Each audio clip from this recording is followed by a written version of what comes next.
Hello guys and welcome back to another video. Today we're going to be talking about EA Sports and some things that we've heard so far in the build up to FC26. I'm going to give you my opinion on whether I believe EA. I'm interested to hear your opinion.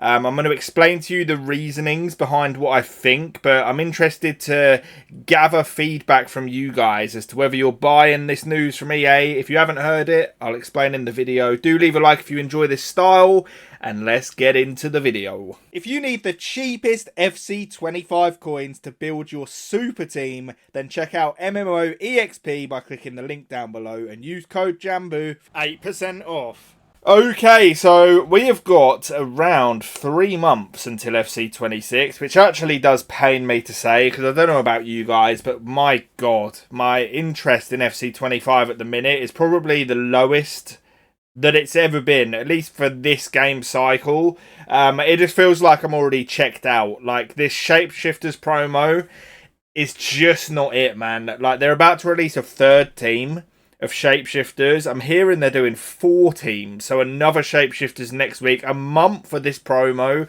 It is just not for me, man. But things are starting to leak out now about FC26, which is obviously the next game in the cycle.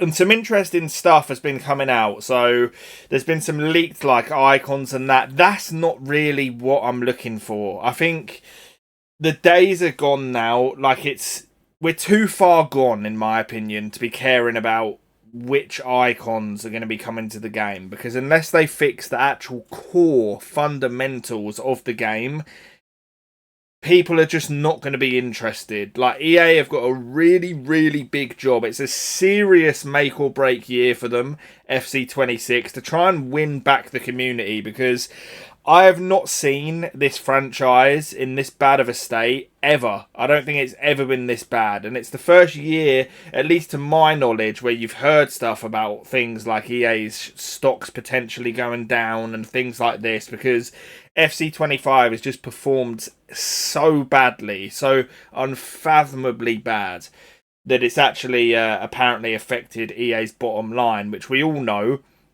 is what EA do care about. So previously, you know, whenever any FIFA game or FC has been announced, I'm always the skeptic. Like, I'm always in that mindset of it's just not going to change, because EA, you know, they're cashing in, they get what they want.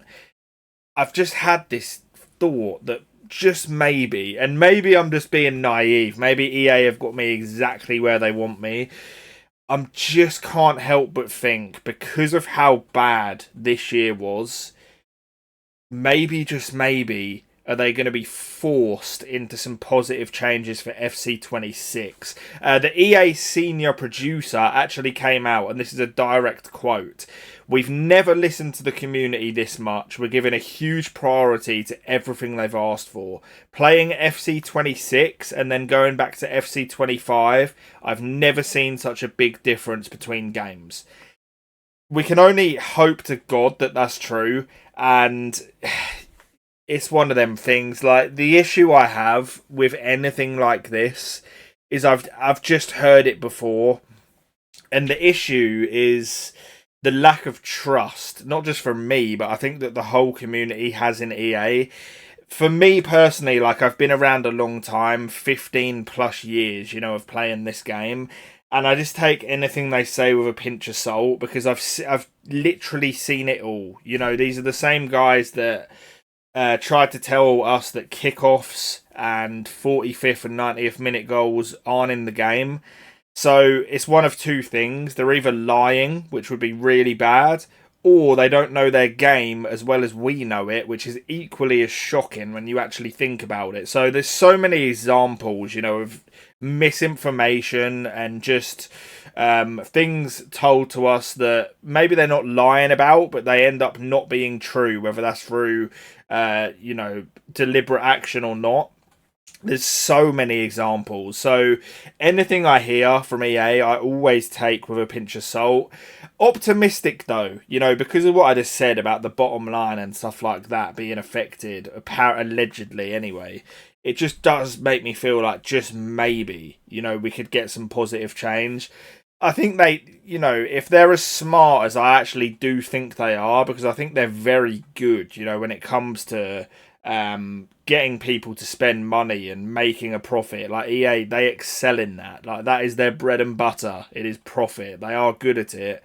I think next year, at least in my opinion, it's so vital for them to win back the community and make a good game that people like. I just, they just can't blow it. Like we've never seen such a disconnect from the community to this game. The amount of people, you just have to look at like YouTube views and stuff for content compared to other years. Everything is so down.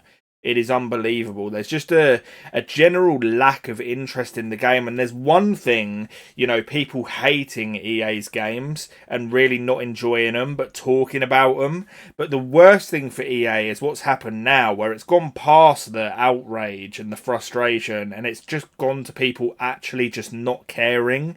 And that is far more dangerous for EA than people just having a little moan here and there and still playing.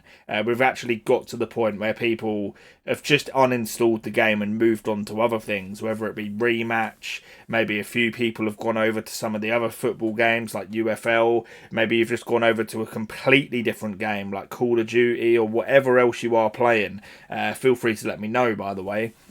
But yeah, we're in a situation where people actually just don't care, and that must be scary for EA.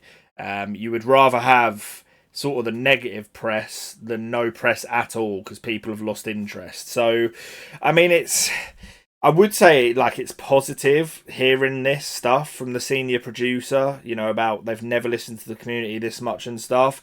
It's just you'd be I'm not going to sit here and dismiss it, but I think you'd also be a fool to believe it because, like I say, there's just too many examples of where we've heard this sort of thing before. The only thing that's giving me that hope, like I've said, is the fact that I think they actually are being forced into this. I predicted this a while back that FC26 could be a positive change for this exact reason. Alongside that, the hype's already building. They've announced obviously like the new icons. I have no idea how they managed to get Zlatan Ibrahimovic. Like I think he have like some crazy beef with EA like a couple of years back, and I'm sure he even said something like he would never work with them and didn't want to be on their game. But I guess money talks. So, they've brought in some hype icons and stuff, and I think there could be a lot of this.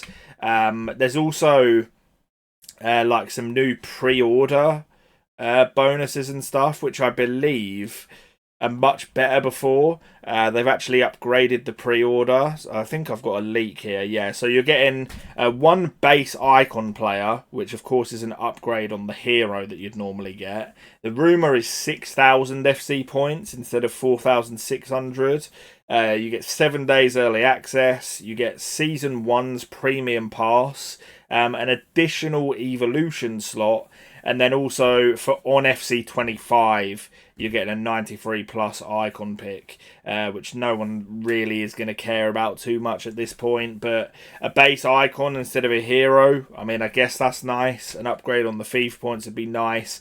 I think there's just going to be a lot of little things here and there that EA go sort of above and beyond what they would normally do in order to get people back on side. I think that's the route we're going to see. If they've got any sense, in my opinion, they will just build a more bare bone, basic game that's actually fun to play. Like, I don't know how many of you guys have played Rematch recently, and I'm not saying like graphically or in terms of real football it compares to FC, but in terms of fun, that's the biggest aspect. Like, Rematch is so fun to play. It doesn't feel like a chore.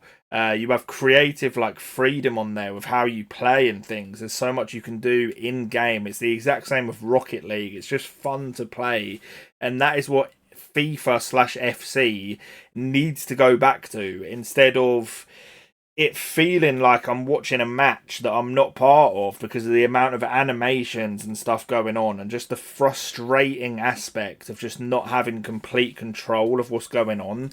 That is the main thing that I think they need to address. And also just stop this like complete domination of promos. There's just something going on every single day. It feels like promos just don't mean anything. I've said it before, but like sometimes less is more. They're just forcing so much stuff out, and hopefully, if they go down the route of not just cashing out on the game because they know people are sick of it, but trying to create an actual good product, maybe this promo stuff will slow down as well. You know, when I think back to the most successful periods, you go back to like FIFA 18, you know, where team of the season like really meant something. Foot Champs rewards meant something. You know, you were grinding to really upgrade your club. And I think the fact that the whole community now has just a God squad because of the power curve and stuff, it's really, you know, taken its toll, like on the interest of this game, because we're now in late June and most people are just not playing this anymore. Or at least that's what I gather. But guys, let me know your opinion. Interested to see how this develops and plays out. I appreciate you watching the video. Do leave a like. I would appreciate it. It is tough times, you know, creating content on this game at the minute. But those of you that tune in, it does mean a lot. But I'll catch you on the next one. Enjoy your weekend and peace.